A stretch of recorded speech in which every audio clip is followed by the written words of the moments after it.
उपोषणाला बसले. नाशिकमधल्या इगतपुरीमध्ये सकाळपासून मुसळधार पाऊस सुरू आहे आणि पावसामुळे इगतपुरीमधील ग्रामीण रुग्णालय आणि गोळीबारवाडी हा रस्ता पूर्णतः पाण्याखाली गेला असल्याची माहिती. गोळीबारवाडीतील 34 ते 40 घरांचा संपर्क आता शहरापासून तुटला असल्याची देखील माहिती मिळते. या ठिकाणी पाऊस सातत्याने सुरू आहे, मोठ्या प्रमाणात पाणी या परिसरामध्ये भरलेलं आहे, त्यामुळे या ठिकाणी थेट शहरापासूनचा जो संपर्क आहे तोच नागरिकांचा तुटलेला आहे.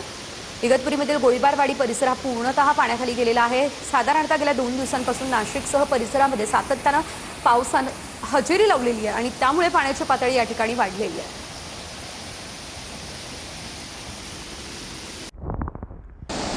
साताऱ्यामध्ये कंढेर धरणाच्या 2 वक्र दरवाजातून वेण्णा नदीमध्ये पाण्याचा विसर्ग होतोय. 3600 क्युसेक वेगाने वेण्णा नदीमध्ये पाण्याचा विसर्ग होतोय. नदीकाठच्या गावांना सतर्कतेचा इशारा देखील आता देण्यात आलेला आहे.